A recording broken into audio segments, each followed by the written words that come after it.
Welcome, everyone. We'll get started shortly, but I'd like to give people a few more moments to get settled before we begin. Thanks, Belma. Whew.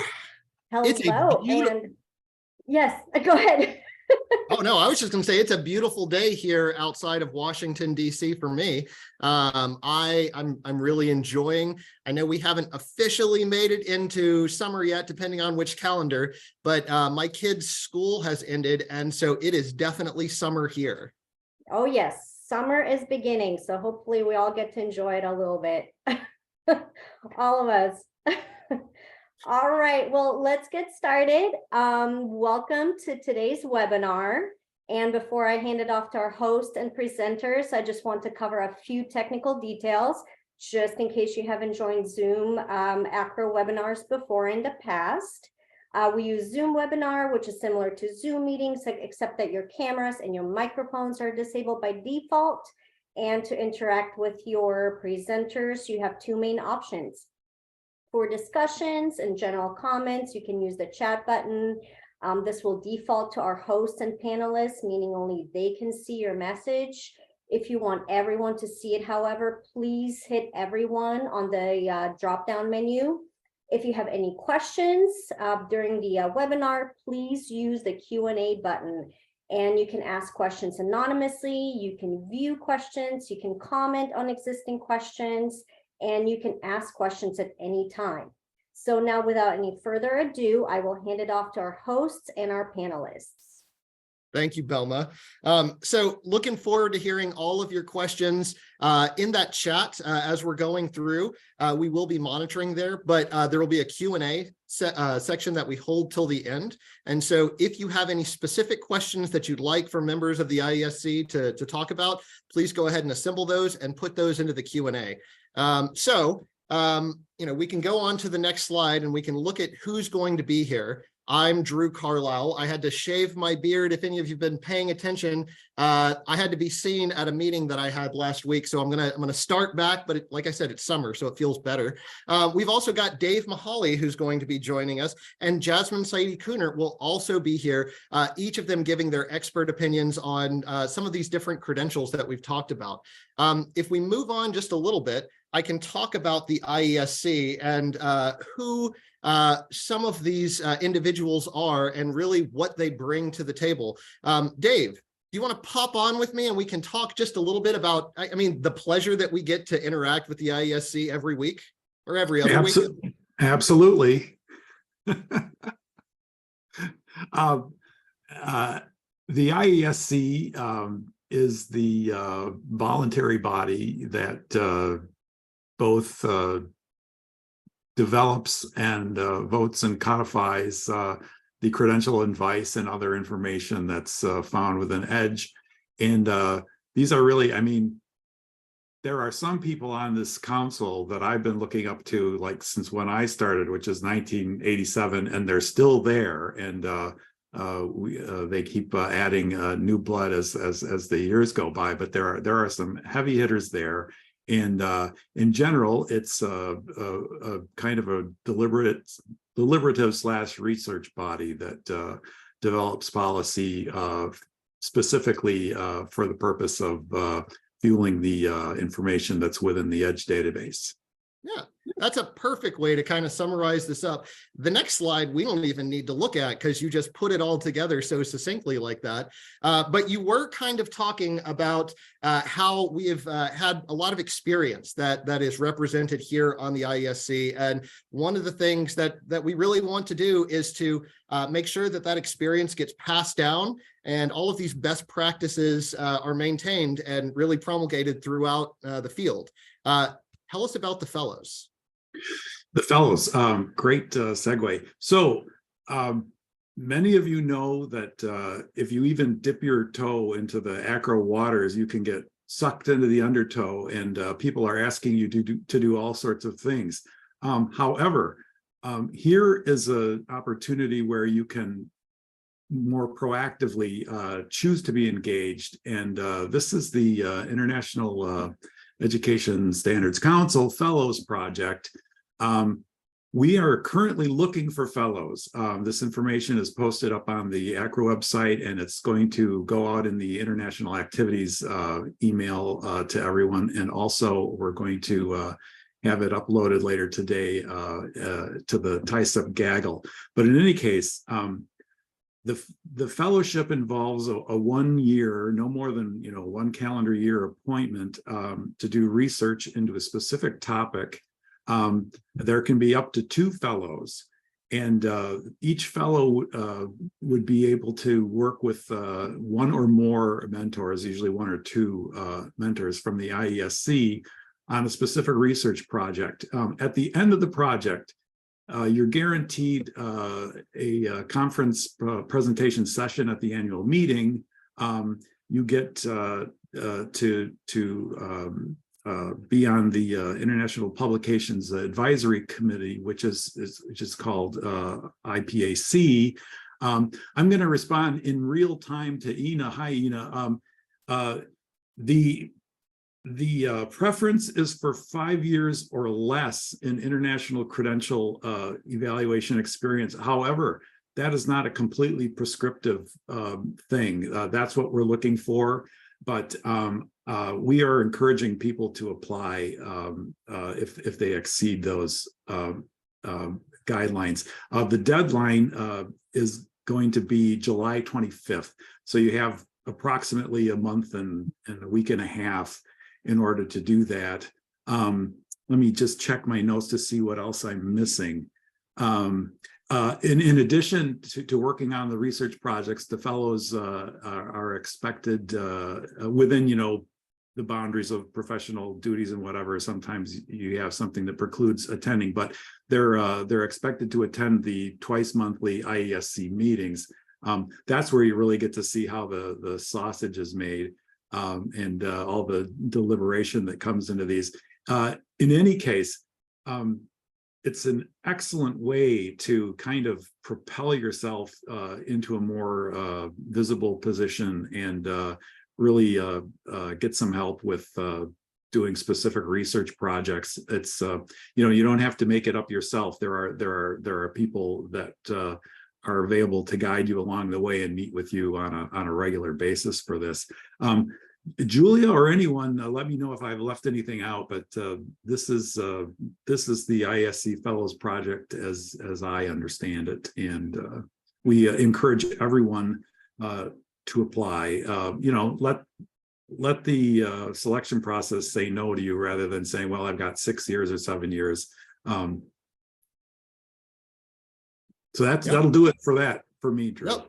That's an excellent way to kind of sum that up. Robert, what do you have to think? What do you have to say about the ISC Fellows? I can't remember if Dave mentioned this or not, but in addition to the ACRO session at annual meeting, there's also a white paper that results from the research the fellows engage in, and it may come out after their term is up. The session will generally happen while they're still active fellows, and then whatever time frame is needed to complete the white paper can be ongoing. Then those get posted up either on the IESC website or similar places on the ACRO website. Drew and others, Julia, decide that.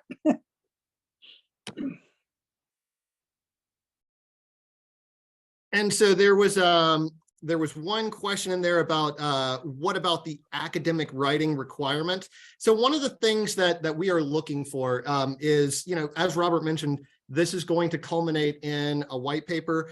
We would like to see some of your communication abilities, see how you have approached philosophically sort of a project in the past. And so we want it to be something that's representative, something that you are proud of, something that you think that you put your good work into, and that you used appropriate approaches to when you were trying to write it. So all of that is just what we want to see when we're looking for that. It doesn't need to be your senior thesis. It doesn't need to be a anything that's a dissertation. But we do want to understand what you were doing to get all the way through there.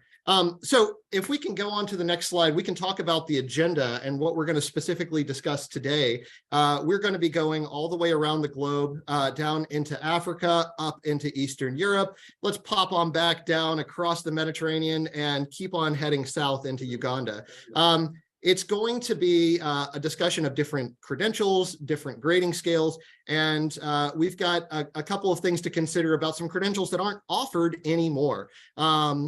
But, you know, before we go into that, let's talk about one of the other things. Well, it's up there really close to Poland. We've got the BW seminar.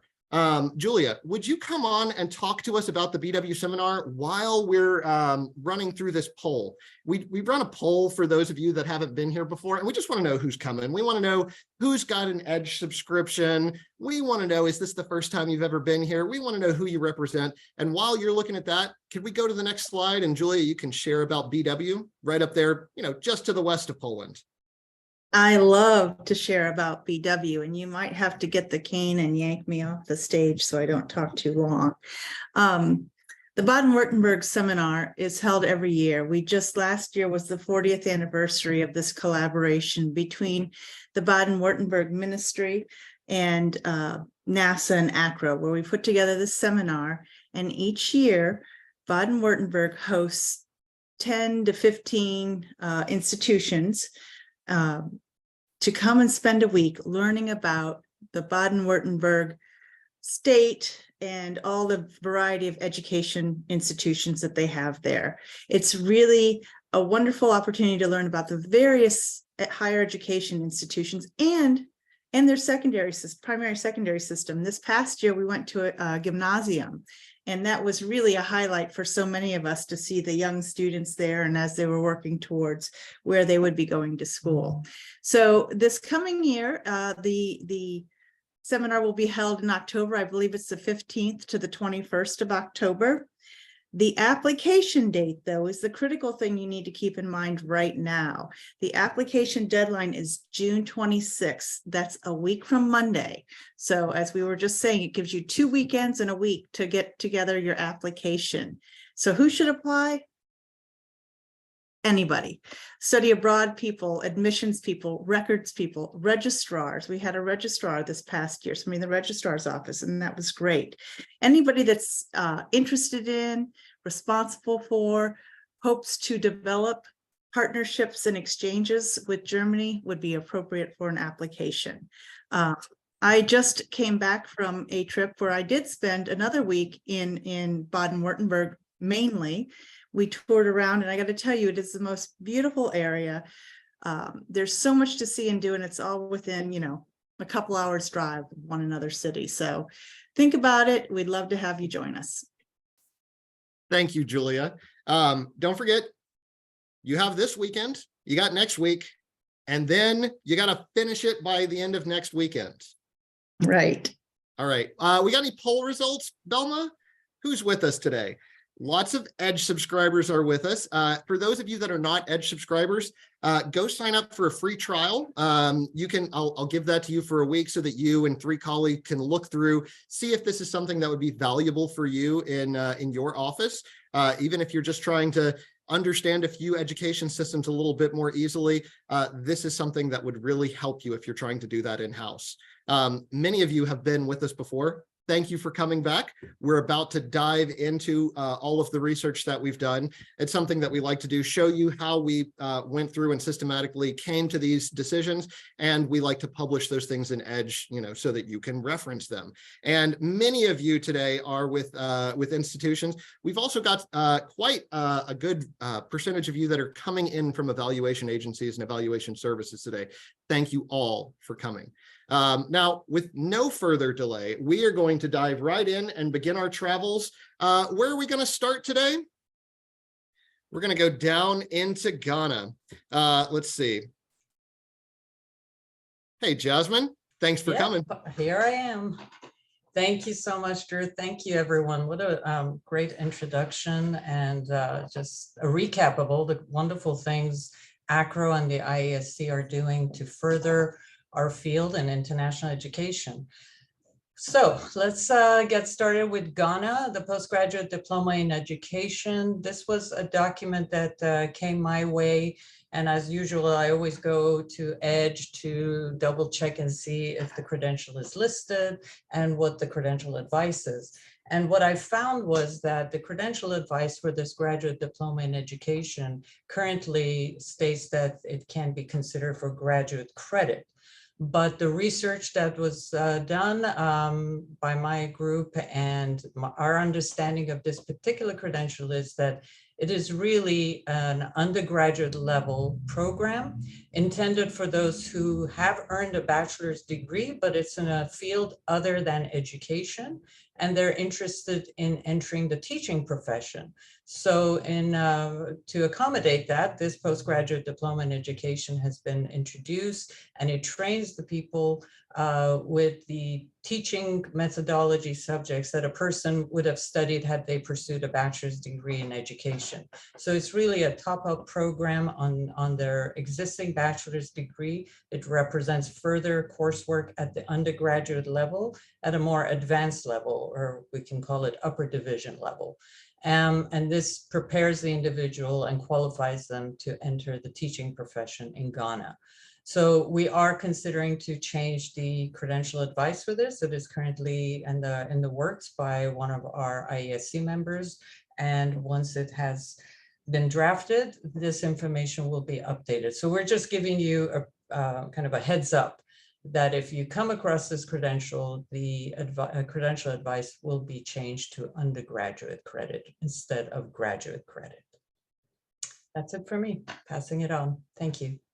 Thanks, Jasmine. And then with that Ghanaian postgraduate diploma in education, you're going to notice that we're going to, when we need to talk about other credentials, you'll find that those are hyperlinked back and forth so that you won't accidentally stumble across the incorrect credential advice. We want to be sure this is as easy for you to find exactly what you're looking for as possible. Speaking of easy, Robert, I put diploma of completion up there, but you can go for the extra point if you want to pronounce it in Polish.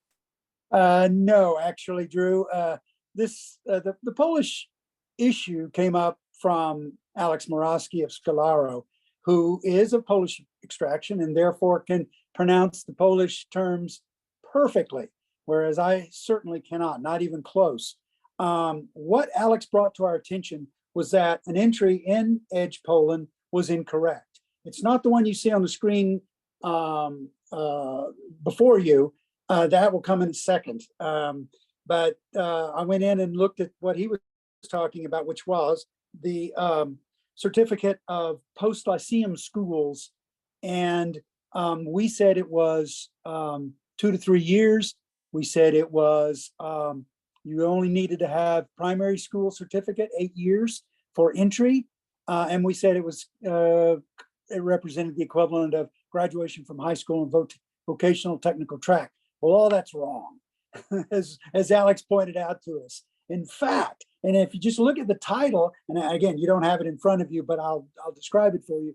If you look and read the title and translate it, you'll see that it can't possibly be something that comes after primary school. It says Certificate of Completion of Post-Lyceum Schools, okay? Lyceum is the term for upper secondary in Poland. Therefore, we're way off base on this. While I was looking at this problem, I started looking around, which is always a mistake, but I did it anyway. And I stumbled across another one that's very, very similar to it, which is the one you do have in front of you, the Diploma of Completion of a Post-Maturity School. And 2.5 years. Like the other, they've both discontinued since 1999, but they're totally wrong in Edge right now. Both require completion of upper secondary. However, the first one, the post-lyceum schools, you have to finish secondary school, lyceum school, but you do not have to have taken the maturity exam, which is the only way to get into university in Poland. On the other hand, the post-maturity one, the one you have in front of the screen there for you, that one does require not only completion of lyceum, secondary school, upper secondary, but also the completion of the maturity exam as well. Both, however, are very much non-academic and vocational in nature. And so we're going to change that advice. First of all, we're going to change the entry requirement so that it says lyceum on the one hand, post-lyceum or completion of lyceum, and then the other one will say post-lyceum and maturity exam. And then the credential advice will be the same: completion of a post-secondary vocational non-academic credential as in the US. And of course that raises the question, well, what would be similar to that here in the United States? And I guess my answer to that would be, I'm sure you're familiar with trade schools, business trade schools and other trade schools that usually require a high school diploma, but are not academic in nature. If they're accredited at all, they're accredited by something other than an academic accrediting service. For example, Southern Association, which accredits the schools here in Texas and the rest of the South, has a separate council of called SACS COEI, which is College of Education of Vocational Education schools, so that they're trade schools, and no universities give credit for these things. So that's as close as I can come to what these Polish schools are. They are not, as I say, I'll conclude with saying they are not changed in EDGE yet, but they will be soon. I'll work on that, Drew, and get that for you so we can get that updated as quickly as possible. On back to you. Thank you so much, Robert. Let's head on down. We'll go to Egypt. And Shelby, you were going to talk about the Bachelor of Physical Therapy, right? Yes, sir. Thank you very much. So recently we added a new credential to the Egypt credentials listing. It's for the Bachelor of Physical Therapy. This is a degree that is awarded after 5 years of coursework. You'll see typically between 190 to 210 credits for this degree. But we did want to point out a point of clarification for you. So at the end of those 5 years of coursework, the student will complete the degree, receive the diploma. Then after that, they can do an additional year of hospital-based training for licensure or certification purposes. So it is possible that somebody may have the degree, but then not have completed the hospital-based training and may not have gotten the license or the certificate to be a registered physical therapist in Egypt, but they still have the academic degree. So we just wanted to let you know that that's been added. And if you have any questions, please let us know.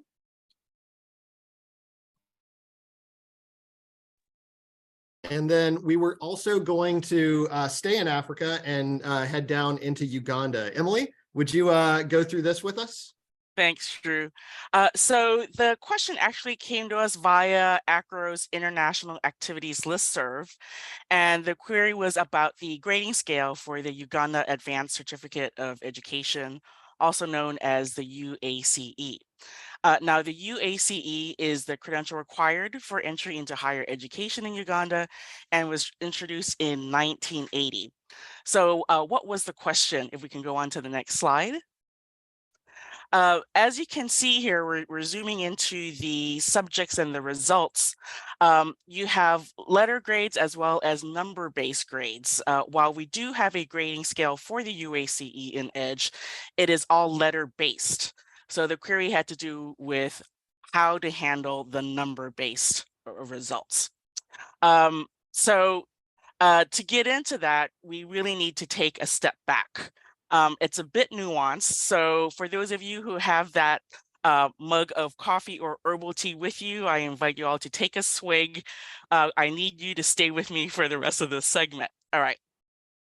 For the Ugandan educational system, it's very similar to the British one, no doubt due to the colonial ties. In Britain, we see the 6 + 5 + 2, whereas in Uganda, it's going to be 7 + 4 + 2 structure. At the end of the day, it does equal 13 years total of primary and secondary education. At the end of 11 years in Uganda, you get the Uganda Certificate of Education, also known as the UCE, and that can be regarded as comparable to O-levels or GCSEs or IGCSEs. To go on to higher ed, students first need to do another 2 years and get the Uganda Advanced Certificate of Education, or the UACE. And that is regarded as comparable to the UK GCE A levels. So back to our query, what do we do, again, with this numeric base grade? And that has to do with the type of subject that's being taken on the UACE. So I did say the UACE is like the UK advanced levels, but that's where the difference stops. In Britain, students will select and take single individual subjects. Whereas for the UACE, I'm sorry, they have to sit for a combination of subjects. That combination includes 3 subjects at the principal level, or the advanced level, and then 2 subjects at the subsidiary level, which includes the general paper. Now, although they have to take that combination, they only need to pass a minimum of 1 subject in order to be issued and awarded the UACE. So if we look at the subjects and the results on the right-hand side, let's go from the bottom up. We have art with a grade of D, no problem. We can refer to the letter grade grading scale. That's in EDGE, and that's also been reproduced here on the left. With economics, it's a little bit trickier. Economics was actually attempted at the principal level, but they did not pass. They did not achieve a minimum grade of E. That said, although they did not achieve a minimum grade of E, it was still above a failing grade of F. If it's an F grade, it just does not get listed on the UACE. So it's between an E and an F. So what they do is they'll go ahead and give credit for it, but at the subsidiary level instead of the principal level. And then they'll list a grade of O on there. So that's what's happening with art. And then we get to economics.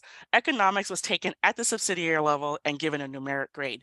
Because it's at the subsidiary level, one can refer to the grading scale for the UCE, which is the one that's taken after 11 years of study instead of 13, the Uganda Certificate of Education. So let's go on to the next slide and see the numeric-based grading scale. When we were looking at this, we can very much use that grading scale, but we did find a version that was better because it included descriptors. And then we realized because of the descriptors, we really need to take another look or relook at the US grade equivalents. So what happens is you have very good, pass with credit or credit pass, subject pass, and then fail. And again, if you have a 9 or a fail, that just does not get listed on the certificate. What credit pass means is, let's stick on, yes, thank you, on the same slide. So what happens with the credit pass or grade of 6 and above, it means that that is the minimum needed to be considered for university admission. Because universities want a minimum of 5 passes on the UCE and then 2 principal passes on the UACE. So you need 6 or above for consideration for university admission, or for credit at the subsidiary level on the UACE. So 6 and above, that's really important. And because we know 6 is the minimum passing grade, we would give that a US grade equivalent of C. Now then, what's going on with the subject pass? If you have below a 6, but it's at the level of 7 or 8, that is just enough to be included on the UCE. So because of that, we would regard that as a US equivalent grade of D.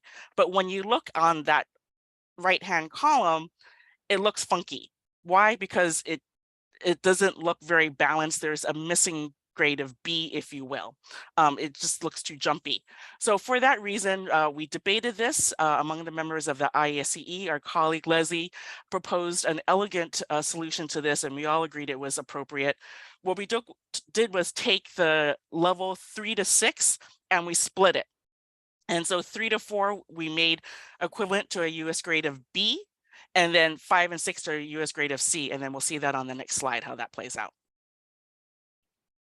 So again, 3 to 6, we broke it up to 3 to 4 is B, and then 5 to 6 is C, but it's still a credit pass. So this was the finalization of the grading scale for the Uganda Certificate of Education, and then we would use the same grading scale for the subsidiary level passes on the UACE, which is the Advanced Certificate of Education. All right. On to the next one. So now we have a pop quiz. I invite you all to throw your answers into the chat. True or false? Subjects achieved at the subsidiary level on the UACE or the Uganda Advanced Certificate of Education is not comparable to the UK GCE Advanced Subsidiary level or AS levels. I'm going to repeat that.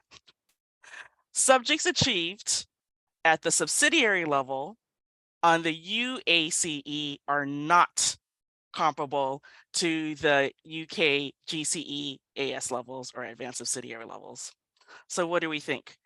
True. Excellent. Yes. Thank you for all of you who stayed with me through this. On to the next slide.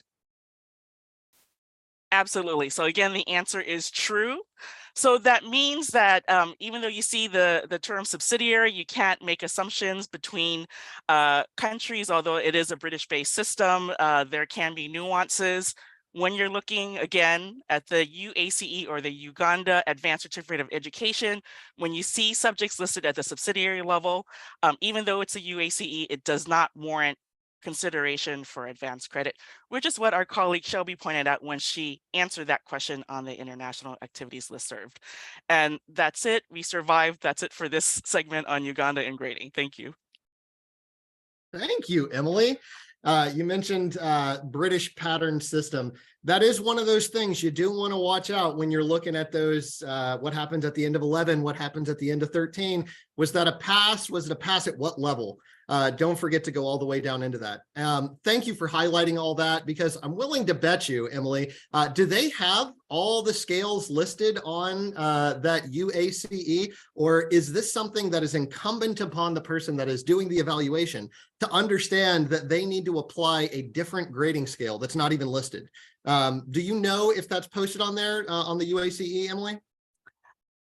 You mean on the certificate itself? On the certificate itself, are there Yes. any grading scales? On the back, there is some information, but it's quite minimal and limited. So you sort of have to fill in the blanks. For those of you who might have archives of older certificates, they spell it out much better. Very good. Thank you, Emily. All right, so we are going to talk about what's coming up with ACRO. For those of you that love to see us in person, come on down to, we're going to be getting together at the Royal Sonesta on the next slide in DuPont Circle in Washington, D.C.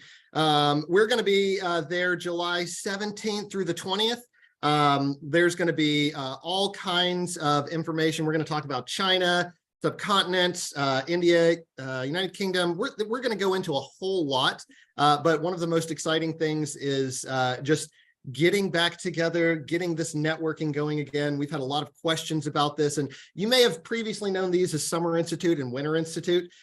We are calling them International Institutes now to give us a little bit more flexibility on when we can offer all of these things for you, not locking it into just one time.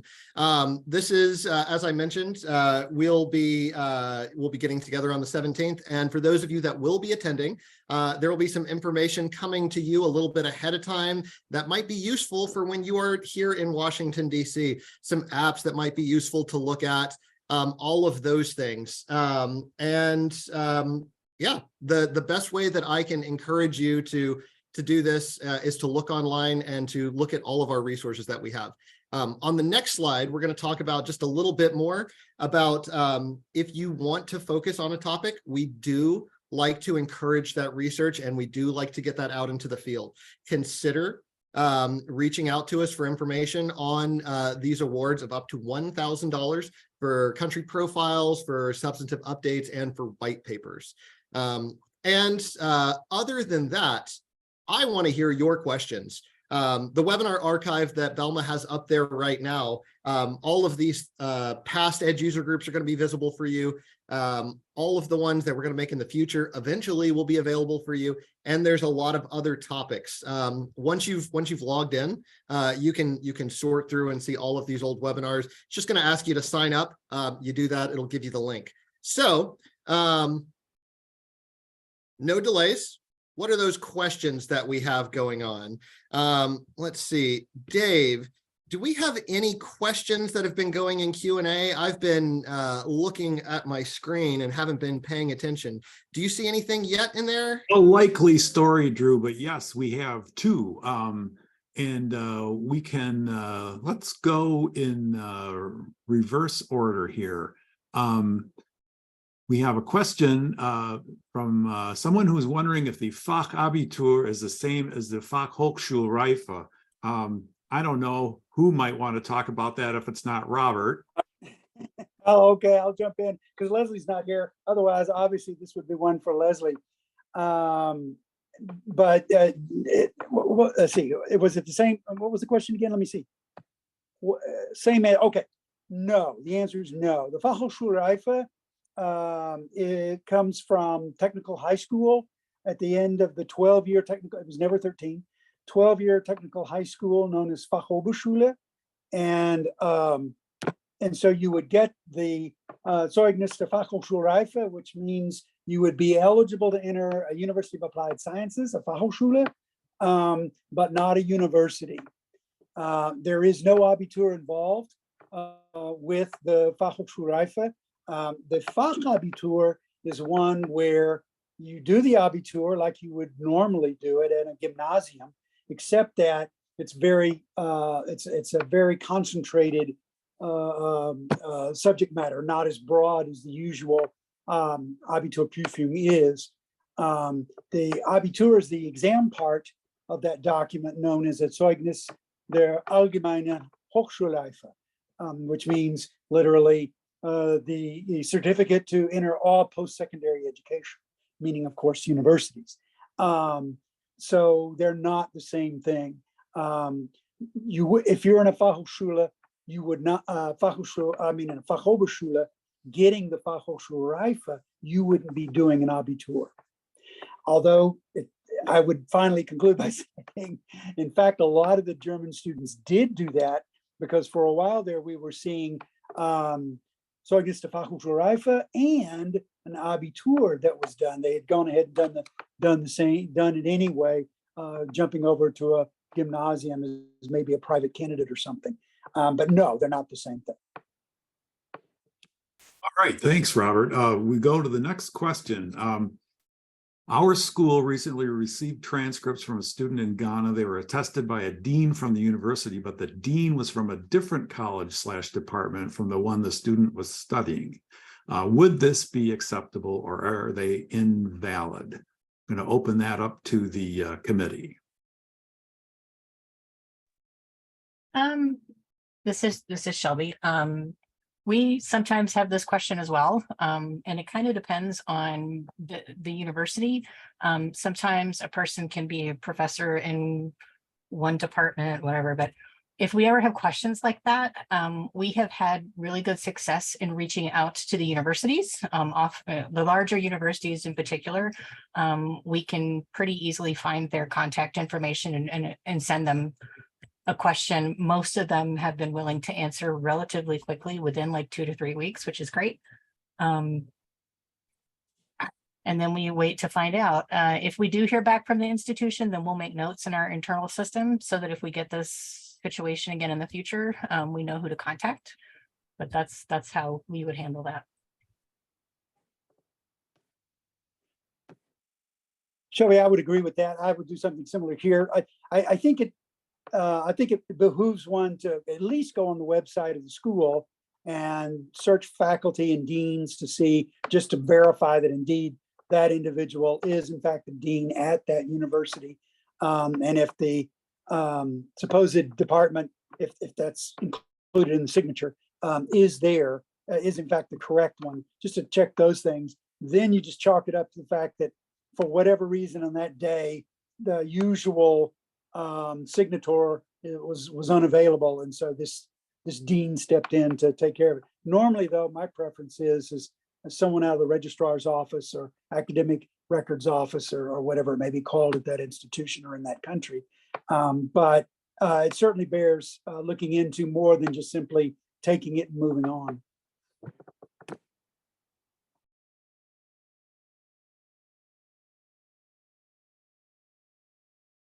Thank you so much. So I don't have a lot of experience traveling to Germany. I did do a little bit of traveling after I had graduated from high school, but Julia, you just got back from some travels not too long ago.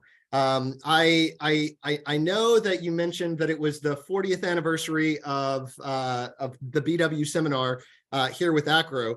That number 40 is sticking out to me. Do you have anything exciting to share from your recent adventures? So I just attended the ENIC-NARIC joint meeting, which happens once a year in June typically. And this is really the coming together of all the ENIC network representatives and NARIC network representatives, as well as some observers.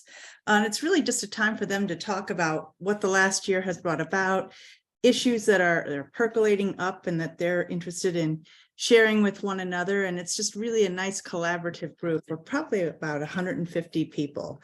And this year it was in Stockholm, Sweden, which for those of you who have been to that area of the world, particularly at this time of year, you know that it's light almost 24 hours a day, not quite, but we're getting to the midsummer nights and we're very close now. So I took pictures of it at midnight where it was still light out and the sun was just beginning to set. And, you know, if you didn't use the heavy drapes, that you were awake by 4 a.m. with the light that was full sunlight by that time. But it was a great meeting, a lot talked about, and the 40 comes up because I believe it was the 40th anniversary of the ENIC Bureau. It was also the 40th anniversary of CHMEA. For those of you who may not know, CHMEA is the international network in Italy. And they were happy because next year's meeting is going to be held in Italy on that 40th anniversary. And also, I believe, the 400th anniversary of Bologna, the University of Bologna. And so they were excited to be hosting. They elected their new president, who is Chiara Finochetti, who is also from CHMEA. So that's the new ENIC Bureau representative. A lot of discussions on some interesting issues, many of which we as credential evaluators here wrestle with, things like digitization, micro-credentials, and how to look at them, what they mean, and getting a handle on that. There was even a great session, a brief part of a session from Chiara that CHMEA had just implemented and developed a wiki, which was very exciting. There were lots of other places, other offices that wanted to do the same, so interest in how that was done. But the other big topic that came up was automatic recognition, which is a really interesting topic that's going on in that part of the world, to talk about the recognition of credentials from one country to another that we know they're going to recognize them at a specific level. And very clearly that automatic recognition does not mean automatic admission. So that was an interesting topic that they're going to keep pursuing, and just lots of interesting discussions. I'll share more in a Connect article I'll do probably later this month or next month. Thanks, Drew.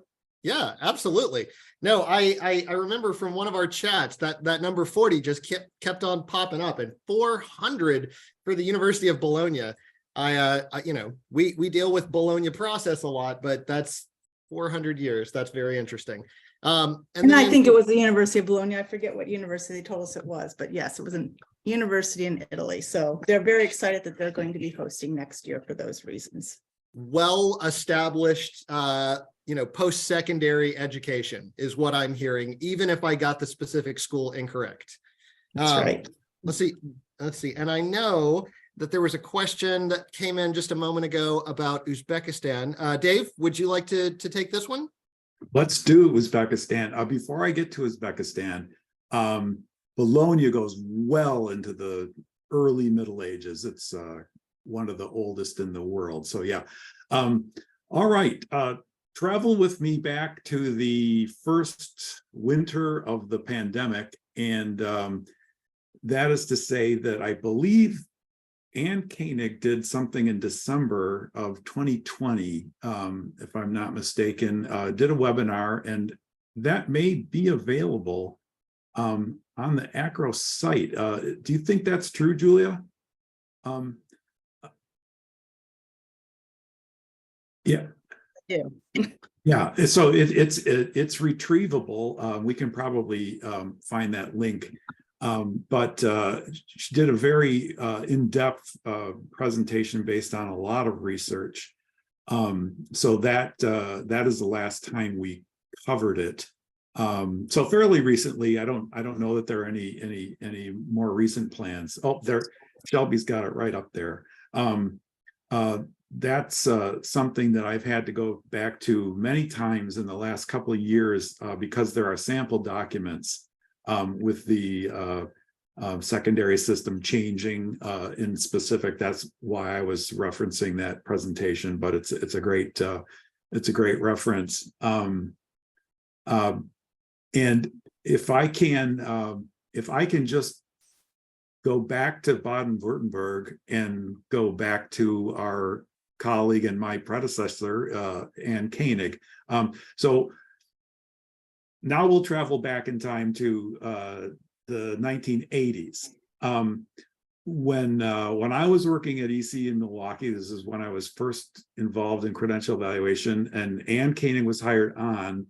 She had just gotten her master's degree in German language and literature. And I remember these Baden-Württemberg things would come up, and I dismissed them just out of hand because I figured, well, that's kind of an Ann thing. And I can say now that I really see the error of my ways there. If anyone has any interest in the BW seminar and is worried, for one thing, you're really only footing the bill or your institution for airfare. Jump in there, because that would have been a great thing in the development of a young evaluator. And I didn't do it. I had to learn Germany the hard way, and it wasn't near as much fun probably. So that's just my plug for that, and I'm going to drop off.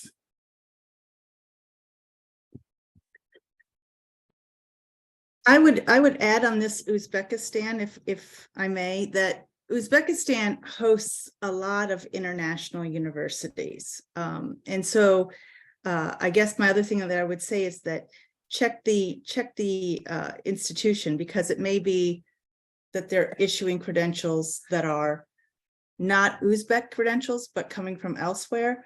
But if you see things too that we have not included in EDGE that should be included, please redact a copy of whatever you've received and send it to us. But I believe a good number of the institutions, and you'll find this on the webinar, are institutions that have been set up from the UK, Italy, Korea, and others. So, but yes, we'd be glad to run another webinar on Uzbekistan. Well, thank you very much.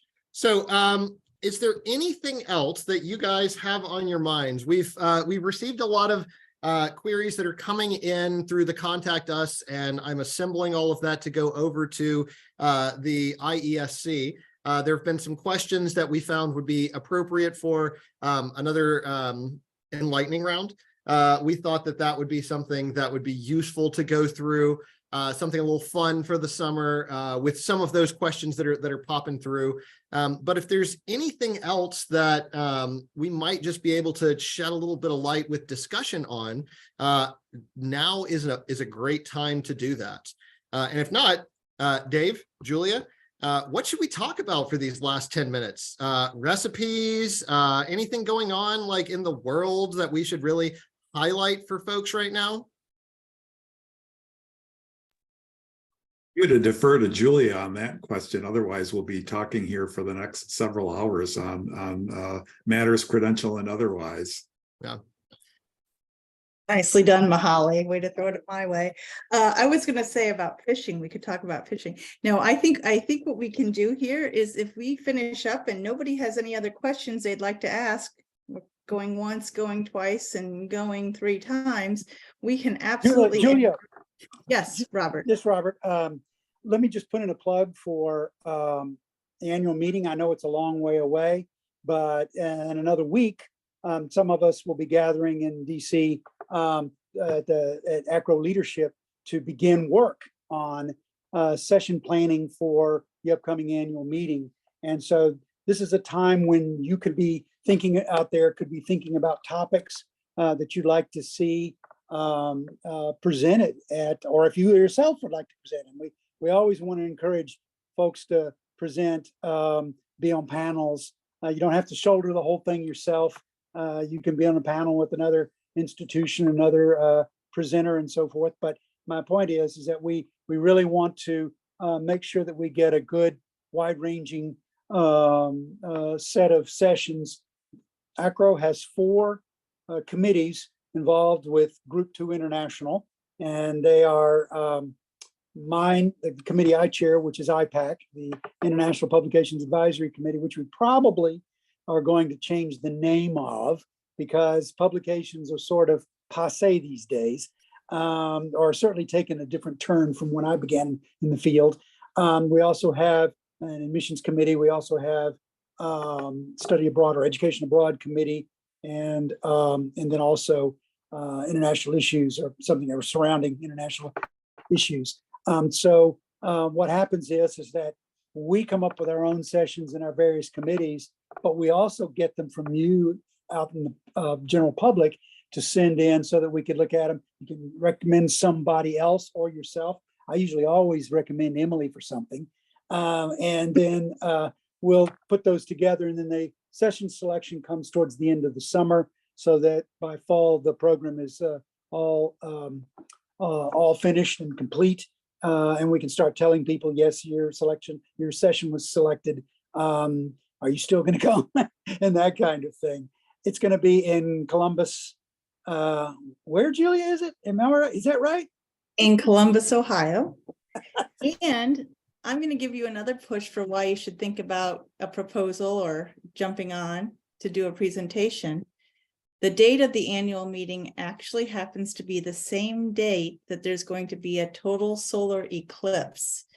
And it happens that Columbus, Ohio is in the 100% totality pack. So you can come to the annual meeting, deliver a presentation, have professional development, and see a total solar eclipse. Yes, Isabel, that is fun. And so by all means, if you're interested in participating in any way. Oh, Julia, I think you got muted right there, but you were talking about if there's any interest in participating, there are lots of ways to collaborate at Columbus for the annual meeting. Absolutely. Absolutely. It's so funny that you mentioned the total eclipse. I was looking at that yesterday and thinking about that, Julia. I like to look up at the stars. But I do see that we got one more question that someone was able to come up with. Do you see that down in the Q&A? Yeah, I can start that one off if you'd like, Drew. Thanks, Dave. Diploma leaves a lot of room, but in general, at the university level, you have diploma programs and certificate programs that are shorter than the traditional degree programs. And the diploma, not to be confused with the postgraduate diplomas, which require a prior degree, but a diploma in fields such as foreign language or music or various subjects. There are a lot of diploma programs at the university level where it would be not leading toward a degree program, but would be university level study in a specific field. Those can, range from a half a year to 1 year to possibly even somewhat more. There are also diplomas which are, we see a lot of private entities such as NIIT or AICTE or AppTech, with various levels of computing involved diplomas. These are outside of the formal academic structure, although there are some provisos for recognizing credit from those, which were actually, published in the old peer volumes, especially I'm thinking of the update that was done in '96 or whatever.